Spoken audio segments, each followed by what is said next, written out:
Hindenburg और अडानी मामला एक बार फिर सुप्रीम कोर्ट पहुंच गया है। अमेरिकी शॉर्ट सेलर हिंडनबर्ग ने बीते शनिवार को मार्केट रेगुलेटर सेबी की चेयरपर्सन माधवी पुरी बुच को लेकर रिपोर्ट जारी की और इसमें उनके अडानी ग्रुप से लिंक होने का दावा किया गया था।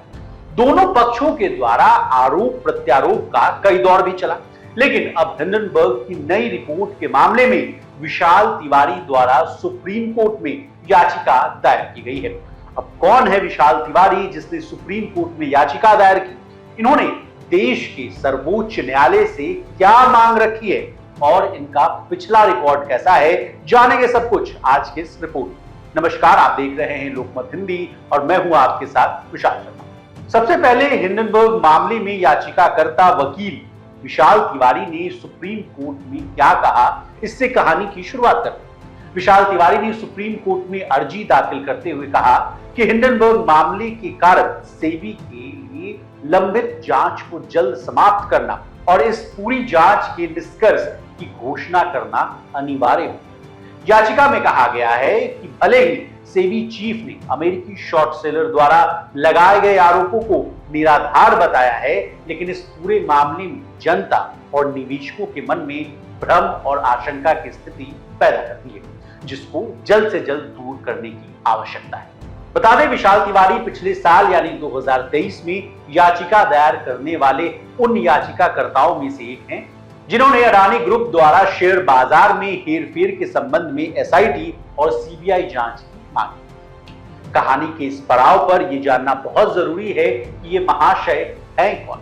तो बता दें, सुप्रीम कोर्ट बार एसोसिएशन यानी एससीबीए के मेंबर एडवोकेट विशाल तिवारी करीब एक दशक से वकालत कर रहे हैं। जनहित से जुड़े मामले पर पीआईएल दायर करते रहते हैं। कोरोना महामारी की दूसरी वेव के दौरान उन्होंने सुप्रीम कोर्ट में एक पीआईएल दाखिल की थी जो काफी सुर्खियां बटोरी।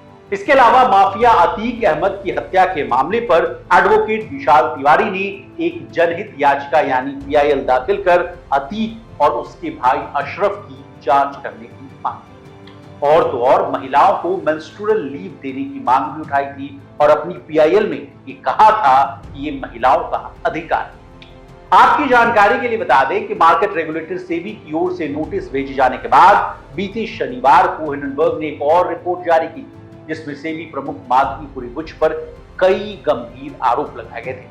रिपोर्ट में विसल ब्लोअर दस्तावेजों का हवाला देते हुए दावा किया गया था कि माधवी पुरी बुच और उनके पति धवल बुच ने 5 जून 2015 को सिंगापुर में आईपीआई प्लस फंड ई के साथ अपना अकाउंट खोला। इसमें दंपति का कुल निवेश $10 मिलियन बताया जा रहा है। हिंडनबर्ग ने आरोप लगाया कि ऑफशोर मॉरिशस फंड की स्थापना इंडिया एंड पोलाइन के माध्यम से अडानी ग्रुप के एक निदेशक ने की थी और ये टैक्स हेवन मॉरिशस में रजिस्टर्ड फर्म। हालांकि अमेरिकी शॉर्ट सेलर की ओर से लगाए गए इन सभी आरोपों को सिरे से खारिज करते हुए सेबी की चेयरपर्सन माधवी पुरी बुच और उनके पति धवल बुच ने अगले ही दिन रविवार की सुबह जारी एक बयान में कहा कि 10 अगस्त को आई हिंडनबर्ग रिपोर्ट में लगाए गए आरोप आधारहीन है और इनमें किसी भी तरह का कोई सच्चाई नहीं। हमारा जीवन और फाइनेंस खुली किताब की तरह है।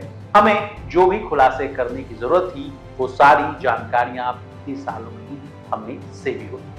आगे भी इस पूरे मामले पर हम आपको फॉलो देते रहेंगे। इसी तरह देश और दुनिया बिजनेस जगत से जुड़ी तमाम ताजा तरीन खबरों के लिए बने रहिए हमारे साथ और देखते रहिए लोकमत हिंदी।